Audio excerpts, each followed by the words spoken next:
Olá, querido, tudo bem? Nesse tempo eu queria compartilhar com você um texto que se encontra em Salmos. Vale lembrar que Salmos é um livro poético de Israel, é a poesia de Israel, os poetas de Israel, os escritores de Israel, como a gente vê Davi, Salomão, o próprio Moisés também escreveu um dos cânticos aqui registrados nas Sagradas Escrituras. Esses escreviam essas poesias e essas coletâneas de cânticos foram registrados e foi feito um hinário do povo de Israel, catalogado com 150 hinos, e esses hinos são os salmos que nós conhecemos, dos quais nós vamos também meditar um pouco aqui, não é? Nesse período. Começamos com o Salmo de número 4, hoje vamos ler o Salmo de número 15, não vamos ler todos, mas vamos pegar alguns salmos interessantes e especiais para reflexão.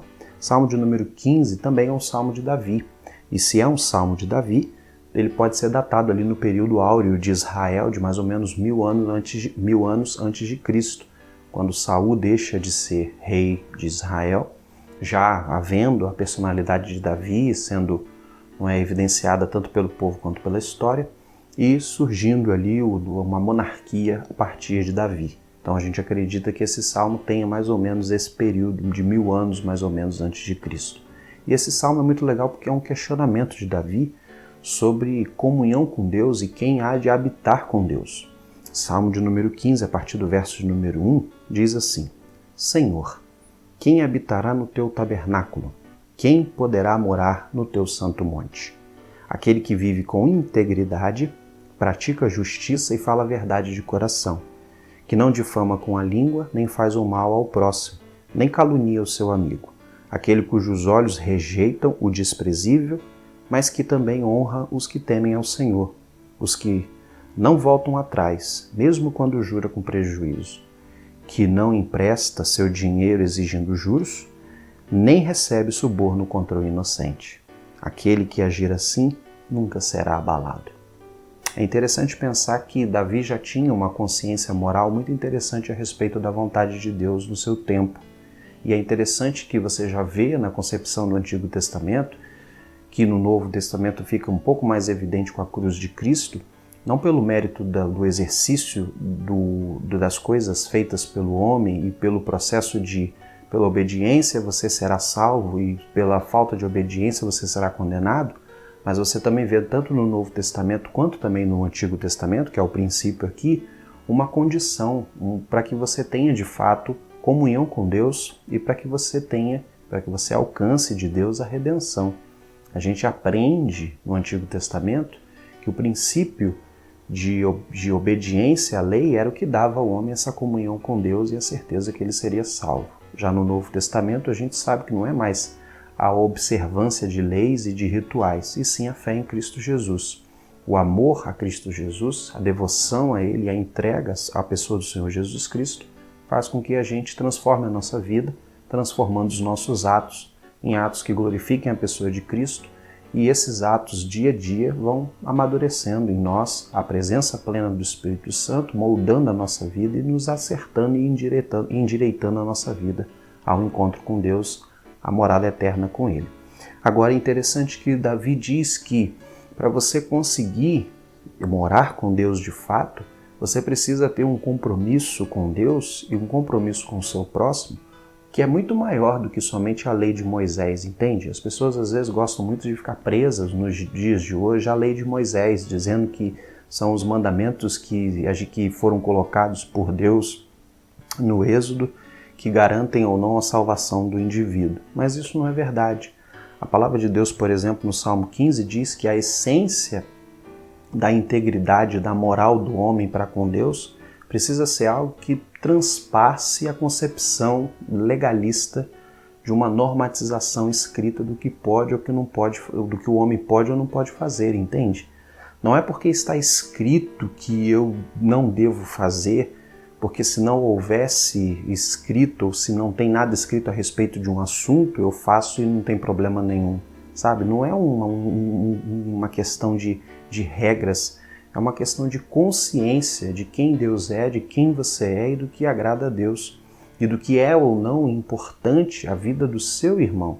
É o compromisso que você deve ter com o próximo. E é isso que esse salmo está dizendo. Está dizendo que ponto número um desse quem é que vai habitar com Deus no tabernáculo, ou seja, a namorada do Senhor, que nesse tempo era o tabernáculo, visto que Davi ainda não tinha construído o seu templo, a habitação de Deus que só haveria de ser construído por Salomão.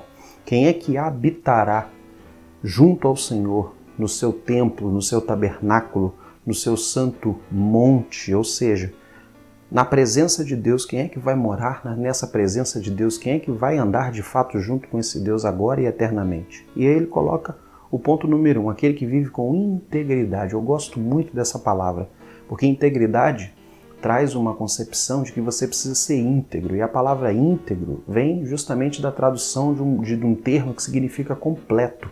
Você precisa ser um homem completo. Ou seja, o que isso significa? Significa que você não pode ser bom numa área e péssimo em outra. Entende?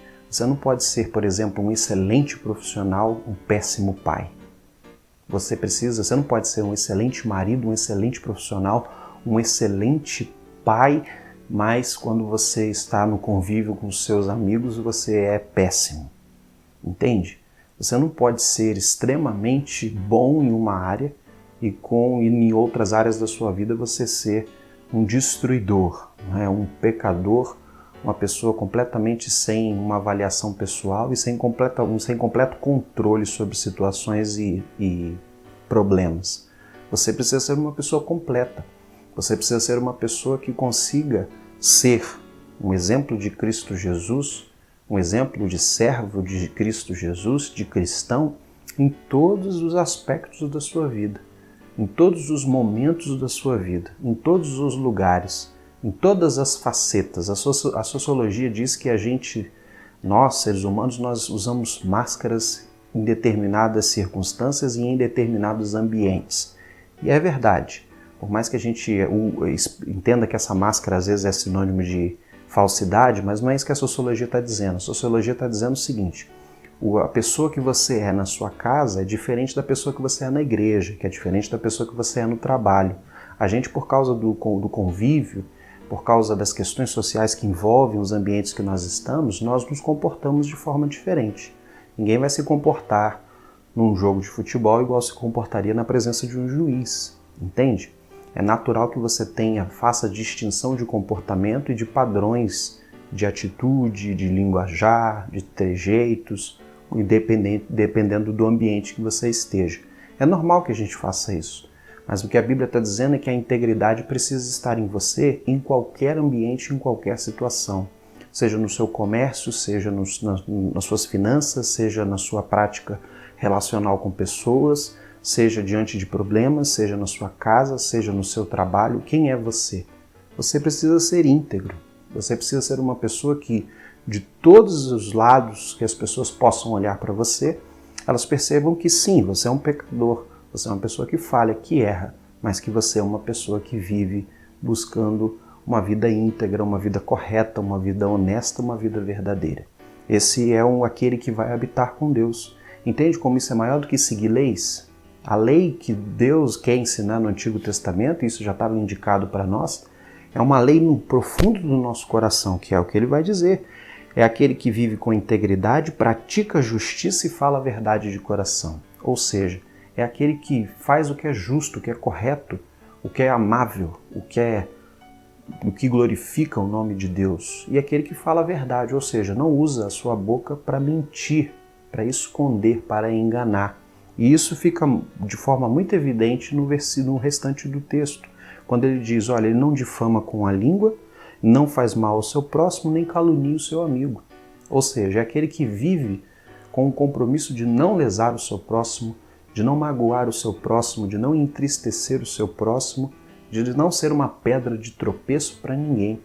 É aquele que não visa, por exemplo, o mal ao seu próximo e nem busca transformar o outro num objeto. Também a sociologia diz que violentar alguém não é só quando você agride uma pessoa verbalmente ou fisicamente, é também quando você transforma a pessoa num objeto. Toda vez que você transforma alguém num objeto, você está violentando aquela pessoa. É interessante como o texto diz, por exemplo, verso 5, quem não empresta seu dinheiro exigindo juros, nem recebe suborno contra o inocente. ou seja, aquele que não transforma o seu semelhante em alguém menor ou num objeto.